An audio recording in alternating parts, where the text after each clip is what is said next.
जैसा कि इस स्क्रीन पर देख रहे हैं, यह शख्सियत खास नहीं, आम नहीं, बस RWA के प्रधान हैं और बुराड़ी क्षेत्र में यह RWA है। जी, मेरा नाम RM त्रिपाठी, प्रधान नत्थू कॉलोनी। कहने को तो RWA है, लेकिन हमारी बुराड़ी विधानसभा की सबसे बड़ी नत्थू कॉलोनी, लगभग 50,000 की आबादी, 5,000 मकान और 78 गलियों के साथ हम इस RWA को चला रहे हैं। ये RWA की स्थापना कब हुई, RWA कितनी पुरानी है और चुनाव प्रोसेस क्या है? RWA हमारी जो सबसे पहली नत्थू कॉलोनी सेवा समिति का गठन हुआ वो 1984 में हुआ। तब से इसका 2 साल का कार्यकाल है और अभी वर्तमान में मेरा कार्यकाल अभी 2 अक्टूबर तक है और हर 2 साल में चुनाव के माध्यम से इसका चुनाव होता है। चुनाव केवल प्रधान के लिए होता है, बाकी उसमें महामंत्री और कोषाध्यक्ष उसके साथ हमें नाम देना पड़ता है, बाकी चुनाव प्रधान का ही होता है। इस 2 साल में क्या कुछ उपलब्धि है वो हमें बताइए संक्षिप्त। देखिए, हमने एक ही वादा किया था कि पूरे नत्थू कॉलोनी हमारा परिवार है। RWA के पास कोई विशेष अधिकार नहीं है, ना कोई ऐसी आर्थिक आमदनी है या कोई फंड आता हो, लेकिन हम समाज के एक मुखिया के तौर पे कार्य करेंगे और जो हमने अपने परिवार, अपने समाज, अपने लोगों से सीखा है उस संस्कार के माध्यम से नत्थू कॉलोनी को एक परिवार बना के रखेंगे। परिवार को टूटने नहीं देना है, हर व्यक्ति के सुख दुख में हम खड़े रहें, दलाली का अड्डा ना बनने दें, किसी राजनीति के पार्टी का शिकार ना बनने दें, समाज को एकजुट रखें। और जब हम लोग आए थे तो हमने ये कहा था कि ये कॉलोनी में एक पैसे उगाही का एक धंधा बन जाता है। हमने कहा हम जनता से, चूँकि कोरोना पीरियड में हमारा गठन हुआ था, तो हमने जनता से कोई सदस्यता शुल्क नहीं लिया, उनसे एक निःशुल्क एक फॉर्म भरवा के उनकी सदस्यता ले ली थी कि वो हमारे सदस्य हैं। उनको एक हमने आई कार्ड जारी कर दिया कि आप हमारे सदस्य हैं, लेकिन निःशुल्क हैं।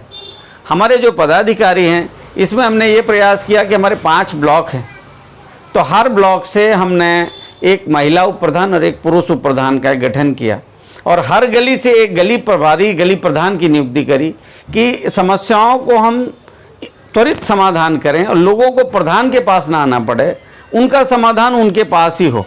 और जितने कंसर्न जो नंबर थे, जो अधिकार क्षेत्र थे, वो सब हमें अपने गली प्रधान को दिया, एक फॉर्म दिया। टोटल हमारे 118 पदाधिकारी हैं। तो 5,000 के आसपास आपके अभी सदस्य हैं। हाँ। तो सदस्यता शुल्क क्या है?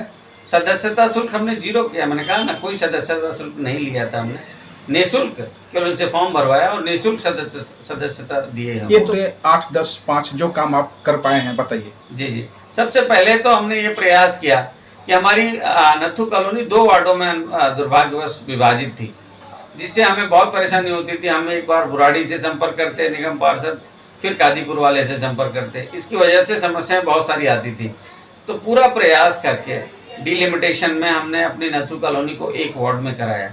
ये हमारा एक बहुत बड़ा मैं इसको मानता हूँ कि इससे हमें काम करने में बहुत सहूलियत हो रही है। दूसरा ये है कि हम जहाँ रहते हैं, जहाँ तिरंगा चौक पे हम अभी मिले थे थोड़ी देर पहले, वो तिरंगा चौक एक नाले वाली रोड थी। वो रोड का निर्माण करने के बाद उस चौक का नाम तिरंगा चौक हुआ, जहाँ पे कि पूरी कॉलोनी का हमारा वो सेंटर पॉइंट भी है और उसको हमने जो है एक हमारा एक सांस्कृतिक कार्यक्रम करने का एक मार्ग है। और तीसरा है कि हमने जब से हम लोग आए हैं यहाँ, दिल्ली पुलिस या दिल्ली नगर निगम द्वारा उगाही का बहुत सिलसिला था। तो लोग मकान बनाए नहीं, गरीब आदमी 20 गज, 50 गज, 100 गज बनाना चालू नहीं किया कि निगम के लोग, दिल्ली पुलिस के लोग पहुंच जाते थे। हमने सख्त हिदायत करी, दिल्ली पुलिस, दिल्ली जल बोर्ड और NDPL, इन तीनों का हमने बनते ही घेराव किया कि हमारी इन समस्याओं का ये है, उनको अवगत कराया कि कोई भी हम दलाली नहीं चलने देंगे। और ये वो संतोष है मुझे कि अभी ना दिल्ली नगर निगम ना ही दिल्ली पुलिस के द्वारा इस तरीके की उगाही नहीं हो रही है। जहाँ तक हमारे व्यक्तिगत चौकीदारों की बात है, पहले 1 चौकीदार होता था, हमने 3 चौकीदार किया है।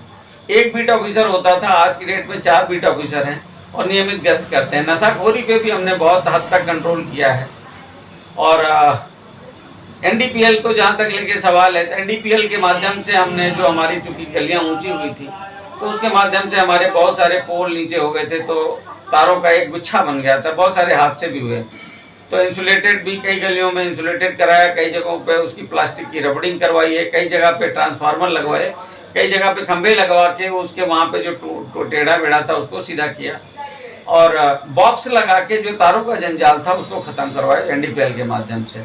अभी दिल्ली सरकार के माध्यम से सीवर का काम शुरू करवाया है, तीसरे फेज में है। दुर्भाग्य से हमारे जो पूर्व में साथी रहे वो उतना उसको संज्ञान में नहीं लिया।